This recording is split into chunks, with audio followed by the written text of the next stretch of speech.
లో south Africa చేతుల్లో ఎదురైన వైట్ వాష్ ని ఇంకా మర్చిపోకముందే వన్డే సిరీస్ కు సమయం ఆసన్నమైంది. భారత్ సౌత్ ఆఫ్రికా మధ్య ఈ నెల 30 నుంచి 3 మ్యాచ్ల వన్డే సిరీస్ జరగనుంది. 30న రాంచీ వేదికగా తొలి వన్డే మ్యాచ్, డిసెంబర్ 3న రాయ్పూర్ వేదికగా రెండో వన్డే మ్యాచ్, డిసెంబర్ 6న విశాఖపట్నం వేదికగా మూడో వన్డే మ్యాచ్ జరగనుంది. ఈ మ్యాచ్లన్నీ మధ్యాహ్నం 1:30 గంటలకు ప్రారంభం కానున్నాయి. ఇప్పటికే సొంత గడ్డపై టెస్ట్ సిరీస్ లో వైట్ వాష్ కావడంతో టీమిండియాపై భారీ ఎత్తున విమర్శలు వస్తున్న సంగతి తెలిసిందే. ముఖ్యంగా హెడ్ కోచ్ గౌతమ్ గంభీర్ ను అయితే అంతా కలిసి ఓ ఆట ఆడుకుంటున్నారు. ఆ ఓటమికి గంభీర్ ను ఒక్కడే బాధ్యులు చేస్తూ మాజీలు కూడా విమర్శిస్తున్నారు. టీమిండియాకి హెడ్ కోచ్ అనే గౌరవం కూడా లేకుండా ఇష్టం వచ్చినట్టుగా తిడుతున్న వాళ్ళు కూడా ఉన్నారు. ఈ నేపథ్యంలో టెస్ట్ సిరీస్ ఓడిపోయిన బాధ నుంచి గంభీర్ ఇంకా బయటికి రాకముందే వన్డే సిరీస్ వచ్చేసింది. అది కూడా టెస్టుల్లో మనల్ని వైట్ వాష్ చేసిన సౌత్ ఆఫ్రికాతోనే కావడం గమనార్హం. దీంతో గంభీర్ కు మరో గండం పొంచి ఉందనే చెప్పుకోవాలి. అదే సమయంలో సౌత్ ఆఫ్రికాపై ప్రతీకారం తీర్చుకోవడానికి కూడా గంభీర్ కు ఓ మంచి అవకాశం కూడా ఉంది. వన్డే సిరీస్ లో సౌత్ ఆఫ్రికాను వైట్ వాష్ చేస్తే విమర్శించిన వాళ్ళే ప్రశంసిస్తారు.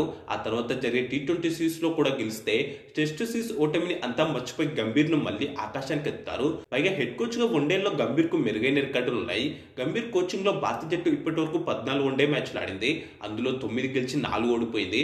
ఒక మ్యాచ్ టై అయింది. విజయాల శాతం 64గా ఉంది. గంభీర్ కోచింగ్ లోనే భారత జట్టు వన్డే ఛాంపియన్స్ ట్రోఫీ గెలిచింది. ఛాంపియన్స్ ట్రోఫీకి ముందు స్వదేశంలో జరిగిన వన్డే సిరీస్ లో ఇంగ్లాండ్ ను భారత్ క్లీన్ స్వీప్ చేసింది. ఛాంపియన్స్ ట్రోఫీలో కూడా ఒక్క ఓటమి కూడా లేకుండా టైటిల్ గెలిచింది. అంటే గంభీర్ కోచింగ్ లో భారత జట్టు వరుసగా 8 వన్డే మ్యాచ్లు గెలిచింది. అదే ఊపును సౌత్ ఆఫ్రికాపై కూడా కొనసాగిస్తే సిరీస్ గెలవడం పెద్దగా కష్టం కాకపోవచ్చు. Hit man Rohit Sharma, king Virat Kohli కూడా వన్డే సిరీస్ లో ఆడనుండడం సానుకూలాంశంగా చెప్పుకోవచ్చు. పైగా ప్రస్తుతం వీరిద్దరు సూపర్ ఫామ్ లో ఉన్నారు. ఆస్ట్రేలియాతో సిరీస్ లో రోహిత్ శర్మ అయితే ఏకంగా ప్లేయర్ ఆఫ్ ది సిరీస్ ని గెలుచుకున్నాడు. అదే జోరును ఈ దిగ్గజాలు ఇద్దరు సౌత్ ఆఫ్రికాపై కూడా కొనసాగిస్తే టీమిండియాకు తిరిగి ఉండదు.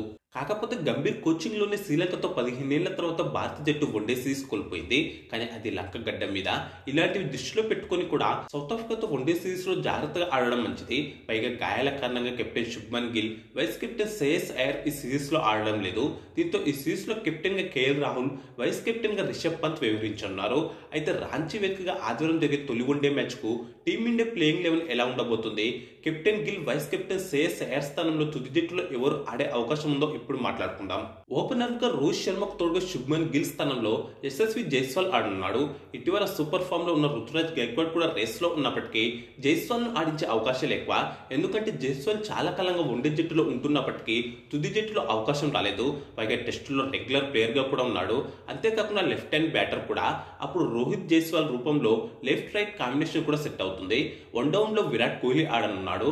4వ స్థానంలో వైస్ కెప్టెన్ రిషబ్ పంత్ ఆడతాడు. వికెట్ కీపింగ్ కూడా అతనే చేస్తాడు. సౌత్ ఆఫ్రికాతో సిరీస్ లో పంత్ కూడా దారుణంగా విఫలమయ్యాడు. దీంతో వన్డే సిరీస్ లో సత్తా చాటాల్సిన అవసరం పంతుకుంది. పైగా శ్రేయస్ అయ్యర్ తుది జట్టులోకి వచ్చిన తర్వాత పంతుకు మళ్ళీ అవకాశం రాకపోవచ్చు. అందుకే ఇప్పుడే తన బ్యాట్ కు పనిచెప్పి తనేంటో నిరూపించుకోవాల్సిన అవసరం ఉంది. ఇక 5వ స్థానంలో కెప్టెన్ కేఎల్ రాహుల్ బ్యాటింగ్ చేస్తాడు. 6వ స్థానంలో స్పిన్ ఆల్రౌండర్ రవీంద్ర జడేజా, 7వ స్థానంలో మరో స్పిన్ ఆల్రౌండర్ వాషింగ్టన్ సుందర్, 8వ స్థానంలో పేస్ ఆల్రౌండర్ నితీష్ కుమార్ రెడ్డి ఆడతారు. లేదంటే లెఫ్ట్ రైట్ కాంబినేషన్ కోసం నితీష్ ను 7వ స్థానంలో పంపి సుందర్ ను 8వ స్థానంలో పంపొచ్చు. మొత్తంగా ముగ్గురు ఆల్రౌండర్లు ఉండడంతో 8వ స్థానం వరకు ఇండియాకు బ్యాటింగ్ ఉంటుంది. ప్రధాన పేసర్లుగా హర్షిత్ రాణా, హర్షదీప్ సింగ్ ఆడున్నారు. దీంతో ప్రసిద్ధ కృష్ణ బెంచ్ కే పరిమితం కానున్నాడు. ప్రధాన స్పిన్నర్ గా కుల్దీప్ యాదవ్ ఆడతాడు. అయితే హర్షిత్ రాణా కూడా బ్యాటింగ్ చేయగలడు కాబట్టి మనం 9వ నెంబర్ వరకు బ్యాటింగ్ ఆశించవచ్చు. ఇక ఈ బౌలింగ్ కాంబినేషన్ తో జట్టులో 3 పేసర్లు, 3 స్పిన్నర్లు ఉండనున్నారు. అలాగే 5 ప్రధాన బ్యాటర్లు ఉండనున్నారు. ఇక తిలక్ వర్మ, ధ్రువ్ జురేల్ కూడా బెంచ్ కే పరిమితం కానున్నారు. నా అంచనా ప్రకారం మొదటి వన్డేకు టీమిండియా ప్లేయింగ్ 11 ఇలాగే ఉండనుంది. అయితే ఈ సిరీస్ లోనైనా టీమిండియా గెలుస్తుందో లేదో కామెంట్ చేయండి. చివరగా వీడియోకు లైక్, షేర్ చేసి ఛానల్ ను సబ్స్క్రైబ్ చేసుకోండి.